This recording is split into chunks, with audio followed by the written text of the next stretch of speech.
welcome to Around the Armstrong Table. Today, I'm going to be doing something I haven't done on the channel yet. I'm going to be sous videing some pork chops, and it's going to be in a delicious soy rosemary butter. Cannot wait to show you this recipe. Something I've never done before, but I'm excited to show you guys. So, let's get into it. Let's get the rosemary ready for this, okay? So I'm gonna peel off the stem. You can just lightly pull on the stem like this and lightly pull. Yeah, rosemary can be pretty powerful, and if you've ever been to Benihana's, you know that what they have is it's like a sesame, soy, rosemary butter that they put on their rice. It is, I mean, you wanna talk about delicious. I mean, you can put that on a flip-flop and it'll be good. Let's get this chopped up. A good friend of mine by the name of Graham actually blessed me with this knife. It's a beautiful knife by Armstrong, and I am a fan of their knives. I'll link this knife in the description below. You guys can go check it out for yourself. They have great knives, a full set. This video is not sponsored by them by any means, but I just wanted to point out how awesome these knives are. All right, so I had a little small piece of butter. I didn't want that to go to waste, so I'm just gonna go ahead and throw this in here. And then also this big stick of butter. Okay, and then we'll get that mashed up. We got some garlic, so I'm using garlic paste, okay? You can use a good bit of that. Just to let you know, I did get unsalted butter for this recipe. And the main reason why is because soy sauce, as you know, is really salty. This is some lemongrass, and you don't need a whole lot of it. That actually might be too much, but it's all right. I like the flavor of it. A little bit of sesame oil. And again, it's all about your taste preference with that one. And of course, some soy sauce, okay? Now, you wanna get this pretty heavy with soy sauce because I'm gonna lightly season the pork chops, okay? I'm not going to put too much on there. And then we got some lemon zest.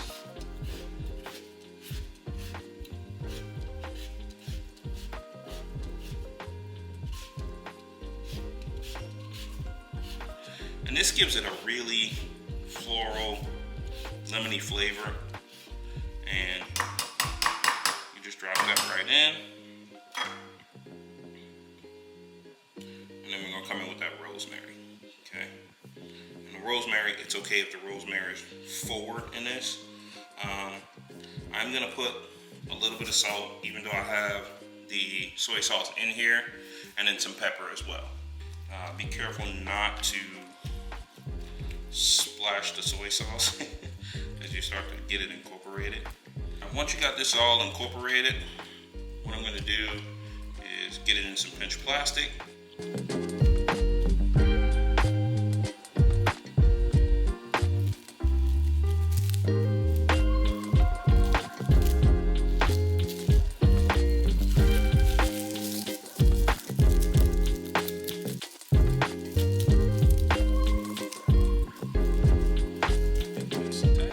Now let's get the pork chops all seasoned up. I'm gonna add some salt and some pepper, and I want to get these put in the refrigerator for some time so that the salt can penetrate to the internal part of the meat, because you want to make sure you have good flavor internally. I mean, nobody wants a bland pork chop. All of the seasoning that we're gonna get from the compound butter is gonna add, I mean, that's just gonna layer the flavors, but you still got to put a little bit of salt. I know there's soy sauce on here, so I want to make sure I get some type of seasoning.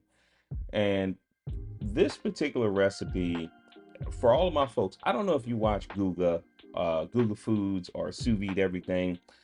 This guy does everything when it comes to steaks and using different techniques and doing experiments.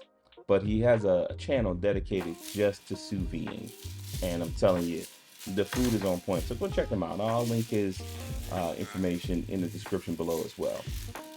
So I got my compound butter. I put it in the freezer and wanted to make sure that I get it where it's solid and it's solidified.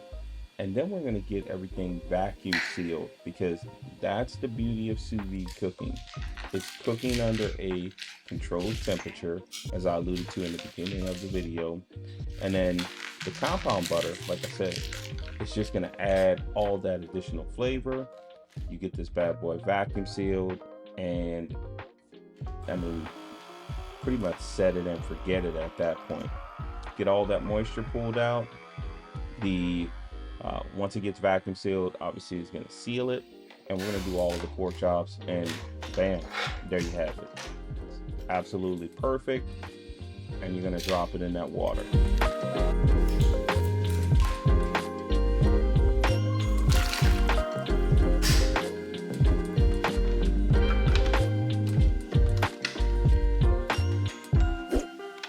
Pork chops have been cooking for 2 hours, and I can't wait for you to see what it looks like. I know it actually looks a little bit weird, and the funny thing is, when they come out of the water bath, if you want to say, they don't always look that good.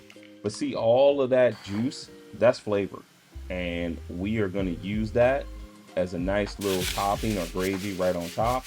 You want to go ahead and pat them dry, and then you're going to get to searing in order to get that nice crust on them. So we're going to use that gravy, and we're going to pour that right on top as well. Now also will be a good time to like, comment, subscribe. If you have any questions about why I did this, it just creates a more tender piece of meat. So please feel free to leave some comments and, ask me some questions. I'm happy to answer any questions you guys may have. I'm gonna get some avocado oil into my skillet and bring that up to temp. And then we're gonna sear these pork chops off. And all we're doing is just to get a crust. That's it. The pork chops are done. They're at 140 degrees. I'm gonna bring them up probably to about 145 degrees. You don't even have to let them rest if you don't want to. For some people you can, but since the meat is cooked perfectly, you don't even have to. But look how beautiful that looks. I mean, and make sure you render off a little bit of that fat just to get them perfect. But look at this. I mean, come on, man. Gotta try this dish.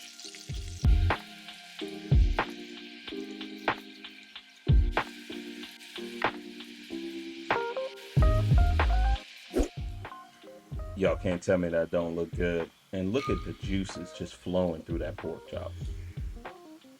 Get a sous vide. I'll link it below. I promise you won't be disappointed. All right, we gotta give this one a try.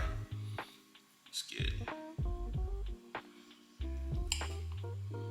See how tender that is? Try it by itself. Sous vide does it every time.